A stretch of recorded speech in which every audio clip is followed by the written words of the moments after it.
Star, see that out. Star, copies all, go ahead.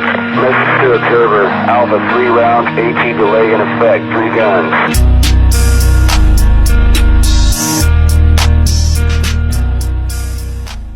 Welcome back to Warfighter University. I'm Eric Curry, and today we're breaking down one of the most discussed topics in the modern U.S. Army.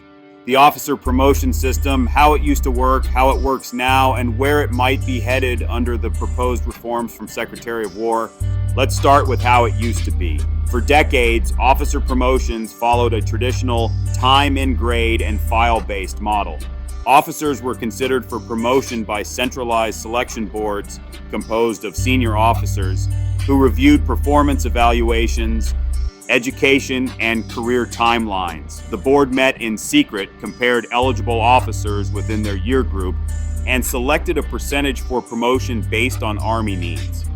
The system was built on merit as reflected in OERs, officer evaluation reports. But in practice, it often favored career timing and profile management over actual leadership performance.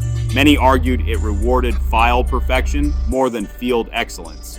In a modern shift came the Command Assessment Program, or CAP. CAP was introduced as part of the Army's effort to evaluate officers more holistically. It added psychological assessments, peer and subordinate feedback, physical fitness evaluations, and interviews to measure character and leadership beyond what a paper file could show. The goal was to select commanders and strategic leaders not only for competence, but also for trustworthiness, presence, and humility. However, while CAP had good intentions, it sparked considerable debate.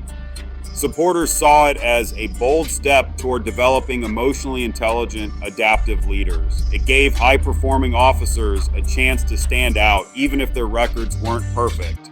But critics pointed out subjectivity and inconsistency across assessment teams.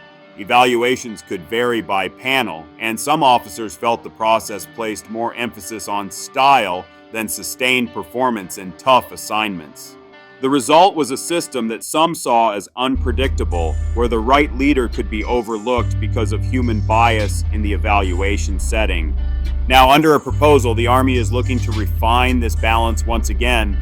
The new model aims to blend objectivity with leader assessment, maintaining elements of CAP that worked, such as behavioral interviews and character evaluation, while reducing redundant testing and subjective scoring. Promotion boards would regain greater influence over career selection, but with access to broader leader data gathered throughout an officer's career. The idea isn't to return fully to the old way, but to evolve, combining data-driven performance tracking with measured human judgment.